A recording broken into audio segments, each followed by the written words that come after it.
Calcul de vitesse. Pour calculer une vitesse, par exemple 75 km/h, eh bien nous avons divisé une distance, d, par un temps, t. Des kilomètres divisé par des heures, donc ça donne bien 75 km/h. Ce qui nous donne une formule à retenir, v égale d sur t. Les kilomètres divisés par les heures, par exemple. De cette formule, en découlent deux autres. Grâce à un produit en croix, on peut écrire que d est égal à v fois t divisé par 1. C'est-à-dire que d est égal à v fois t. Cette formule permet de calculer des distances en connaissant la vitesse et le temps. Mais si d égale v fois t, d est égal aussi à t fois v. On voit bien que v et t sont interchangeables. On va donc pouvoir écrire t à la place de v et v à la place de t, ce qui va donner cette troisième formule qui permet de trouver le temps. T est égal à d sur v. On peut donc utiliser ces formules pour trouver une vitesse, une distance, un temps. La méthode. Dans un exercice, on écrit d'abord les données, c'est-à-dire les renseignements fournis par l'énoncé.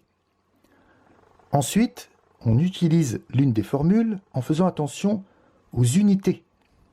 Par exemple, pour obtenir une vitesse en km/h, je vais avoir besoin de kilomètres et je vais avoir besoin d'heures. Si je voulais calculer une vitesse en mètres par seconde, je vais avoir besoin de mètres et de secondes. Quelques rappels utiles. Une heure est égale à 60 minutes. Donc ça veut dire que la minute est 60 fois plus petite que l'heure.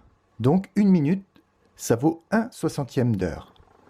On peut le visualiser assez facilement sur une horloge où on voit chaque graduation qui représente une minute. Donc si je prends une portion de cette horloge, une minute, ça fait bien 1/60e de l'heure. Exemple 1.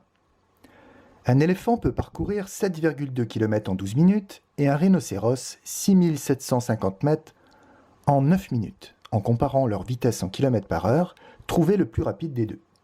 À chaque fois, on nous donne des kilomètres et des minutes. Donc les kilomètres, c'est la distance et les minutes, c'est le temps. Donc pour l'éléphant, eh bien, d et t. Donc on a 7,2 km et 12 minutes. Mais on veut une vitesse en km/h. Donc les minutes, c'est pas ce que l'on veut. On a vu que chaque minute vaut 1/60e d'heure, donc 12 minutes, c'est 12/60e d'heure. Quand on fait 12 divisé par 60, on trouve 0,2 heures. Attention, 0,2 heures, ce n'est pas 20 minutes, c'est bien 12 minutes. Maintenant, on va utiliser la formule de la vitesse, v égale d sur t, et il suffit de reporter les kilomètres et les heures pour trouver la vitesse de 36 km/h. Pour le rhinocéros, encore une fois, on va noter les données de l'énoncé, donc 6750 mètres en 9 minutes, mais pour avoir une vitesse en km/h, il nous faut des kilomètres et des heures. Donc, on convertit les longueurs et on convertit de la même façon en divisant par 60 pour trouver 0,15 heures. La formule de vitesse donne pour le rhinocéros 45 km/h, c'est donc le plus rapide des deux. Deuxième exemple, Théo et Léo partent ensemble à un rendez-vous. Théo prend la route et utilise son vélo. Ils doivent faire une distance de 13,5 km à une vitesse moyenne de 15 km/h. Léo, lui, préfère prendre un raccourci et marcher à la vitesse moyenne de 5 km/h pendant une distance de 4 km. Qui arrivera le premier? Là, on nous donne des distances, donc d, et des vitesses, v. Donc pour Théo, on a 13,5 km et la vitesse 15 km/h. Les deux unités sont compatibles puisqu'on a bien kilomètre avec kilomètre. On peut donc utiliser la formule t égale d sur v. On divise la distance par la vitesse et on trouve 0,9 heures. Pour l'instant, on ne sait pas trop ce que ça veut dire 0,9 heures, mais ce n'est pas la question. Ce qu'on veut savoir, c'est qui arrivera le premier. Léo, alors lui, il fait 4 km à une vitesse de 5 km/h avec la même formule. T égale D sur V, 4 divisé par 5, on trouve 0,8 heures. Donc on peut savoir que c'est Léo qui est arrivé le premier, car 0,8 heures, c'est un temps plus court que 0,9 heures.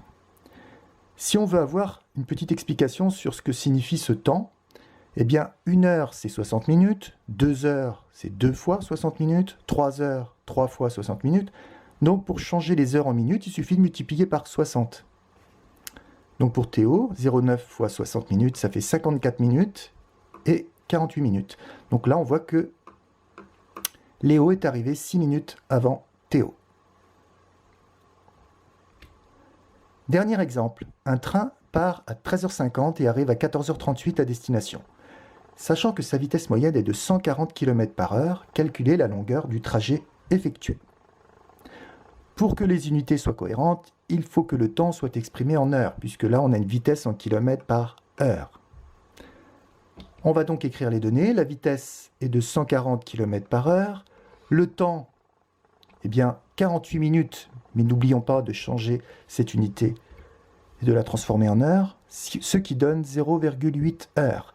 Maintenant, les deux unités sont compatibles.